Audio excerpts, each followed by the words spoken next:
Louis Althusser, un nombre que, resuena con fuerza en ciertos círculos. Filósofo influyente, figura central y polémica del marxismo del siglo XX. ¿Sí? Pero también un hombre marcado por una profunda tragedia personal. Intentó nada menos que leer a Marx de nuevo, de una forma radicalmente distinta, mientras su propia vida era un torbellino. Exactamente. Hablamos de un pensador que dejó una huella indeleble, pero cuya obra y vida están llenas de complejidades, de debates intensos y de momentos muy oscuros. No es una figura fácil de abordar, desde luego. Pero sí fundamental para entender cierta trayectoria del pensamiento contemporáneo. Sin duda. Pues esa es nuestra tarea hoy. Vamos a explorar a fondo la vida y sobre todo las ideas clave de Althusser. Tenemos delante una pila de fuentes, análisis biográficos, textos teóricos que diseccionan sus conceptos, incluso escritos del propio Althusser. Mucha tela que cortar. Sí, queremos entender por qué, décadas después de su muerte, sigue generando tanto interés y, también controversia. Vale, vamos a desgranar esto. Y es justo advertir desde el principio. Althusser requiere esfuerzo.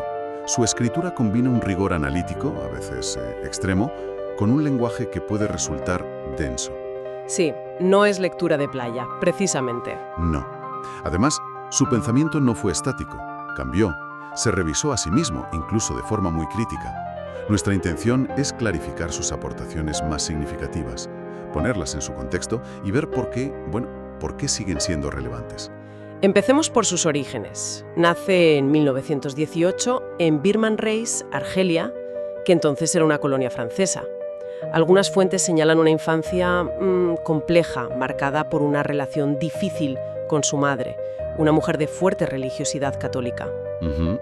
Y recibe una educación de élite en Francia, en la prestigiosa École Normale Supérieure de París, la ENS, la cuna de intelectuales franceses. Exacto.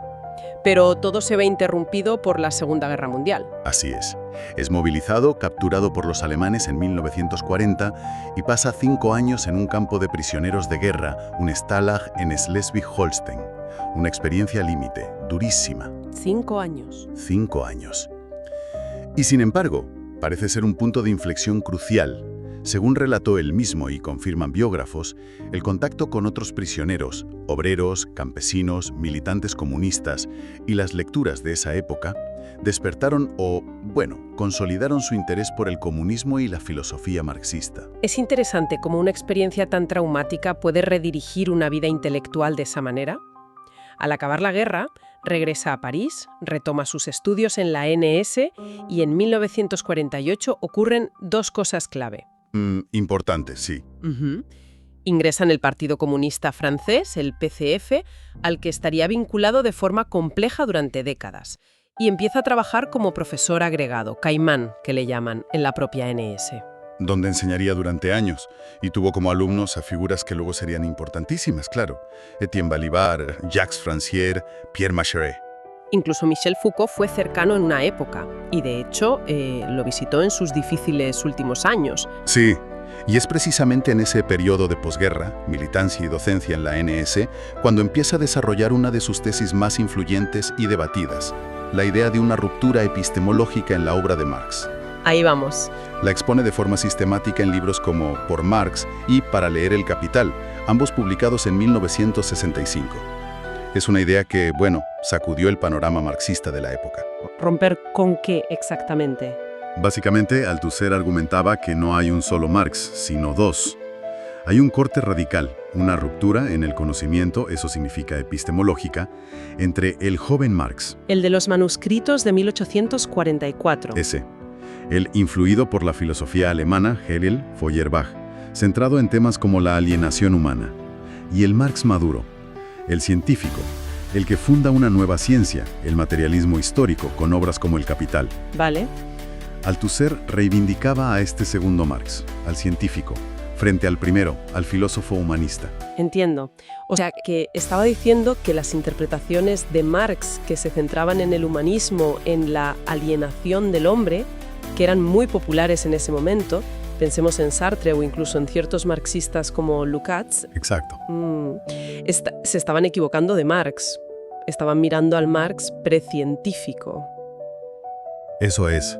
Para Althusser, el Marx que realmente importa, el que funda una ciencia de la historia, deja atrás esas preocupaciones filosóficas sobre la esencia humana o la alienación. El Marx maduro se centra en el análisis riguroso de las estructuras objetivas de la sociedad. Las relaciones de producción, las leyes del capitalismo. Justo. De ahí su famosa y provocadora afirmación de que la historia es un proceso sin sujeto ni fines. Uf, esa frase tiene miga, sin sujeto ni fines. Sí, quería decir que la historia no está impulsada por la conciencia o la voluntad de un hombre abstracto con mayúsculas, ni avanza hacia un objetivo predeterminado, como la realización de la esencia humana o, no sé, el comunismo inevitable. Son las estructuras y sus contradicciones las que mueven la historia, entonces. Esa era su idea. Vale, eso encaja con el clima intelectual de la Francia de los 60, ¿no? El estructuralismo estaba en pleno apogeo. Totalmente. Lévi-Strauss en antropología, Lacan en psicoanálisis. Althusser parece aplicar esa mirada estructuralista al marxismo. Ve la sociedad no tanto como un conjunto de individuos, sino como una estructura compleja. Exacto. Como formada por diferentes niveles o instancias. Instancias. Precisamente. Él hablaba de instancias o niveles relativamente autónomos. La instancia económica, la base, las fuerzas y relaciones de producción, la instancia político-legal, el Estado, el derecho, y la instancia ideológica, las ideas, la cultura, las mentalidades. Y aunque la economía es determinante en última instancia, esa era una frase clave para él, ¿no? Clave. Pero las otras instancias tienen su propia eficacia, su propia lógica. No son un mero reflejo pasivo de la economía. Tienen autonomía relativa. Y aquí es donde se pone realmente interesante, porque esa idea de niveles con autonomía relativa le lleva a otro concepto clave, la sobredeterminación. Suena complicado. A ver, ¿cómo lo podemos entender? Bueno, intenta romper con una visión mecanicista del marxismo, esa idea un poco simplista de que todo se explica única y directamente por la economía. El economicismo vulgar, que se decía. Eso mismo. Sobredeterminación significa que un acontecimiento histórico crucial, pongamos la Revolución Rusa, por ejemplo, no es el resultado simple de una única contradicción económica fundamental. No es solo la economía, estúpido. No. Es el producto de una acumulación, una condensación, dice él, de múltiples contradicciones que provienen de todos esos niveles diferentes. Económico, político, ideológico, incluso internacional. Es como si varias causas distintas se solaparan y reforzaran mutuamente para producir un efecto concreto, de factores. Una sobredeterminación. Vale, entendido. Y esto nos lleva directamente a su teoría de la ideología, que es quizá lo que más ha perdurado y se sigue discutiendo hoy. La desarrolló principalmente en un ensayo famosísimo, Ideología y aparatos ideológicos del Estado. Imprescindible. Escrito hacia 1969-1970, ¿qué tenía de novedoso su visión de la ideología? Porque el concepto ya existía en Marx, claro. Claro, pero Althusser le da una vuelta radical. Fíjate, lo fascinante aquí es cómo redefine el concepto. Para él, la ideología no es simplemente falsa conciencia, como se pensaba a menudo en el marxismo clásico. ¿No es un engaño, un velo que oculta la realidad? No solo eso, es algo mucho más profundo y omnipresente. La define como la representación de la relación imaginaria de los individuos con sus condiciones reales de existencia. Relación imaginaria con condiciones reales. A ver si lo pillo.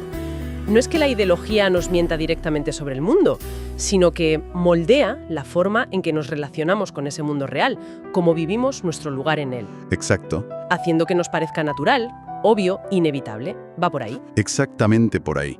La ideología no está solo en las ideas, en la cabeza, sino que tiene una existencia material. Se encarna en prácticas concretas, en rituales, en instituciones. En cómo nos comportamos, en lo que hacemos sin siquiera pensarlo. Eso es. Y por eso dice que es eterna, como el inconsciente en Freud, no en el sentido de que una ideología concreta sea eterna, claro. El capitalismo no es eterno, esperemos. Bueno, eso esperaba él, sino que la función ideológica en sí misma, la necesidad de tener esa relación imaginaria para poder vivir en sociedad, es inherente a cualquier sociedad humana.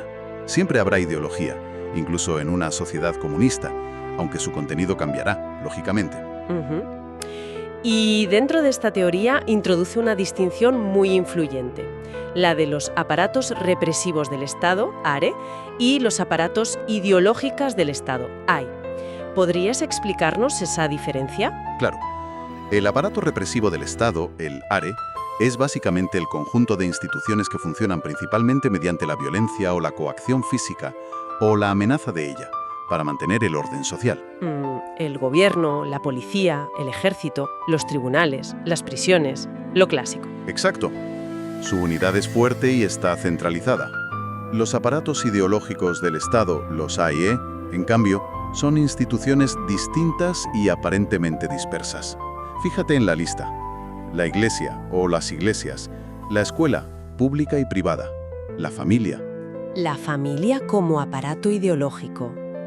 Potente. Sí, el sistema jurídico, en su función ideológica no solo represiva, el sistema político, los partidos, los sindicatos, los medios de comunicación, prensa, radio, TV. ¿Y la cultura? Literatura, artes, deportes. También. Entiendo.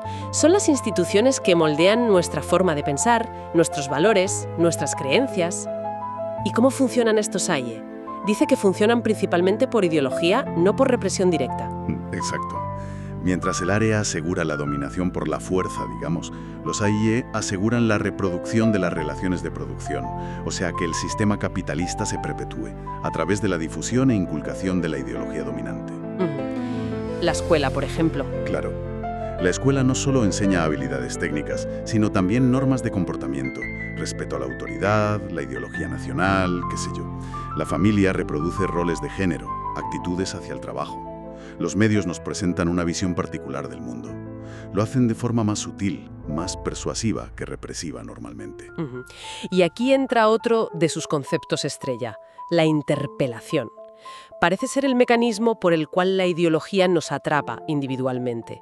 ¿Cómo funciona exactamente? Suena un poco abstracto. A ver, la interpelación es el proceso por el cual la ideología constituye a los individuos concretos como sujetos. Althusser usa una metáfora muy gráfica, muy conocida. La del policía, ¿no? Esa misma. Imagina que vas por la calle y un policía grita: usted! ¡Oiga! Si te das la vuelta, reconociendo que esa llamada te incumbe, sí, me está llamando a mí, en ese mismo acto de reconocimiento, te has constituido como sujeto ante esa autoridad. Te has sometido, en cierto modo. Te has reconocido en esa llamada.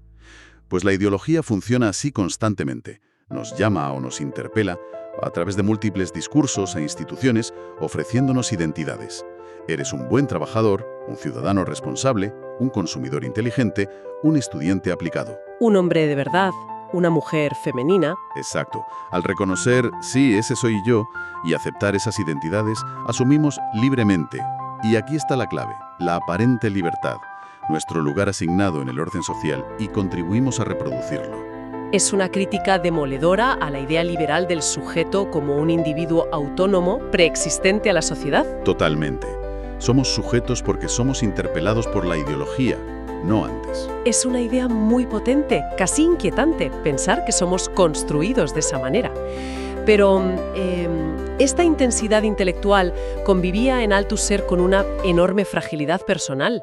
Las fuentes son unánimes al describir su larga y dolorosa lucha contra la enfermedad mental. Sí, es la dimensión más trágica y sombría de su biografía. Padeció episodios recurrentes y graves de depresión, crisis maníaco-depresivas o psicóticas. Le llevaron a ser internado en clínicas psiquiátricas en múltiples ocasiones a lo largo de su vida. Muchas veces. Algunas fuentes hablan de hasta 20 hospitalizaciones.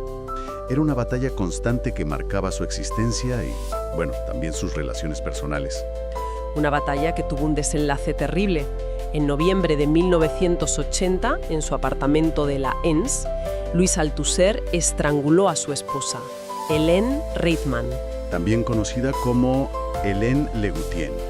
Ella era socióloga, investigadora, también militante comunista, manteniendo una relación muy compleja y tormentosa desde hacía décadas.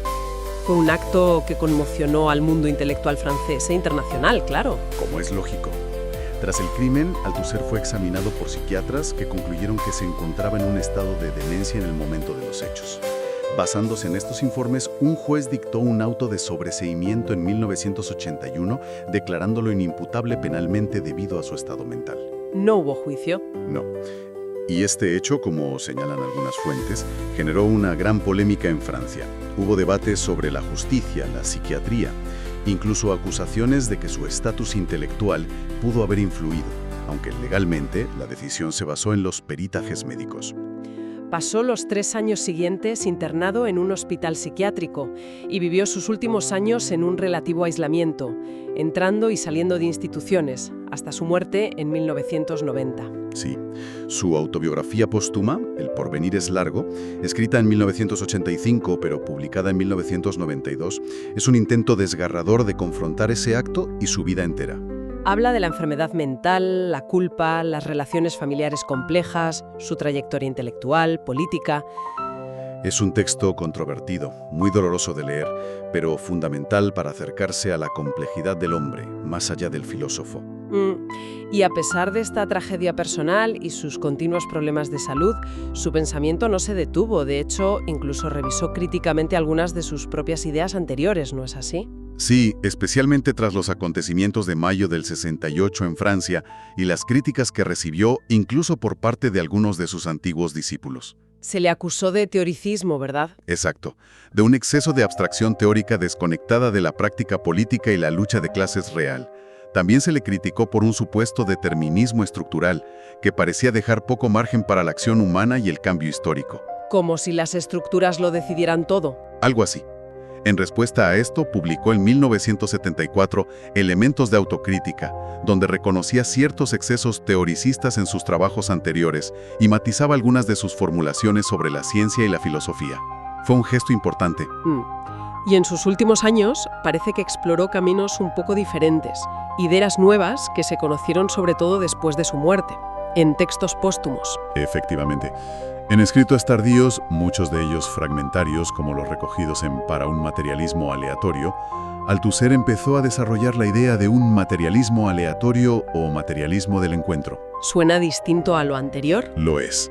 Inspirándose en filósofos como Epicuro, Lucrecio, Maquiavelo, Spinoza o Rousseau, se distancia del estructuralismo más rígido de su etapa anterior. Pone el énfasis ya no tanto en las estructuras necesarias, sino en la contingencia, el azar, lo imprevisible. La historia como fruto del azar. Piensa la historia y la propia realidad como fruto de encuentros fortuitos, de conjunciones aleatorias que podrían no haber ocurrido. Es una visión de la historia sin garantías, sin un curso predeterminado, abierta a la sorpresa y a la irrupción de lo nuevo. Menos determinista, más abierta. Mucho más. Estas ideas, aunque menos sistemáticas, han resultado muy sugerentes y conectan con pensadores posteriores como Gilles Deleuze o Alain Badiou. Le dan otra dimensión a su pensamiento. Entonces, ¿qué significa todo esto hoy? Tenemos estos conceptos, ruptura epistemológica, sobredeterminación, AIE, interpelación, materialismo aleatorio, forjados hace décadas. ¿Cómo aterrizan en nuestro mundo actual tan marcado por lo digital, por el neoliberalismo? ¿Siguen siendo herramientas útiles? Pues sorprendentemente, yo diría que muchas de sus herramientas conceptuales parecen cobrar una nueva vigencia, casi una nueva vida, en el contexto actual. Por ejemplo, tomemos la interpelación. A ver, ¿qué son los algoritmos de las redes sociales, las plataformas de streaming, los sistemas de recomendación, las noticias personalizadas? ¿el pan nuestro de cada día digital? Pues son máquinas de interpelación increíblemente sofisticadas y constantes. Nos interpelan sin cesar como consumidores con gustos específicos, como votantes con un perfil determinado, como emprendedores de nosotros mismos, como usuarios cuyos datos son valiosos. Nos constituyen como sujetos digitales de maneras muy eficaces. O sea que podríamos pensar en Google, Facebook, Meta, e Instagram, TikTok, Netflix, como los nuevos y poderosos aparatos ideológicos del Estado, o al menos funcionando de manera análoga. Quizás aparatos ideológicos privados. Es una hipótesis muy plausible, sí. Funcionan difundiendo y reforzando masivamente la ideología dominante actual, que a grandes rasgos podríamos llamar neoliberal. El culto al individuo, a la competencia, a la meritocracia. La responsabilidad individual por el éxito o el fracaso, la cultura de la autoayuda y el emprendimiento.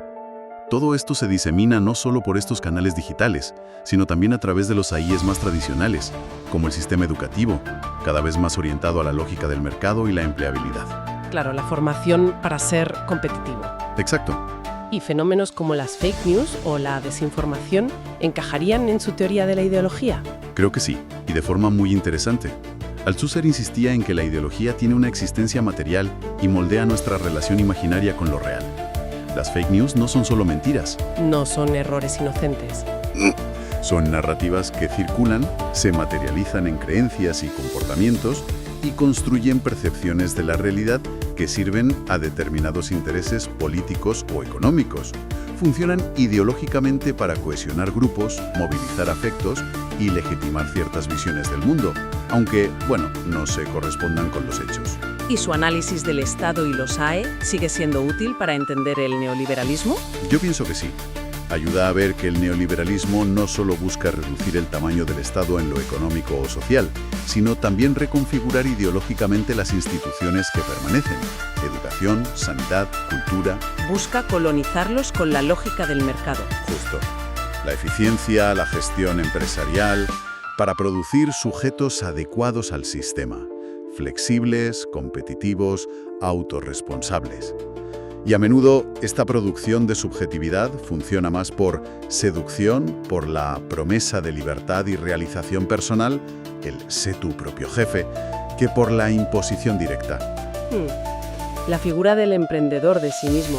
Que a menudo se autoexplota creyendo realizarse libremente. Es un ejemplo perfecto de interpelación ideológica exitosa, desde el punto de vista del sistema, claro. Y si le damos la vuelta, ¿podríamos interpretar los movimientos sociales actuales, feministas, ecologistas, antirracistas, LGTBIQ+, como una forma de resistencia a estas interpelaciones dominantes? Exactamente. Desde una perspectiva althusseriana, estos movimientos pueden entenderse como luchas contraideológicas o contrahegemónicas. Buscan desinterpelar a los sujetos de las identidades y roles impuestos por las ideologías dominantes. La patriarcal, la capitalista extractivista, la racista, la heteronormativa. Eso es. Cuestionan esas relaciones imaginarias que nos hacen aceptar como natural la desigualdad o la destrucción del planeta. Y al mismo tiempo, proponen e intentan construir nuevas subjetividades, nuevas formas de entenderse a sí mismo y de relacionarse con los demás y con el mundo. Son luchas políticas fundamentales por definir qué es real, qué es justo y qué es posible. Está claro que su impacto fue enorme, dejó una marca profunda en el pensamiento crítico, pero también fue muy criticado. ¿Cuáles fueron las principales objeciones a su obra? Sin duda, su influencia es innegable y muy amplia. Marcó decisivamente al llamado marxismo estructuralista, pero su impacto va mucho más allá. Influyó en la teoría crítica en general, en los estudios culturales. Fíjate en Stuart Hall en el Reino Unido, reconoció su deuda. En el posmarxismo también, ¿no? Laclau y Mauss. Dialogan críticamente con él, ¿sí?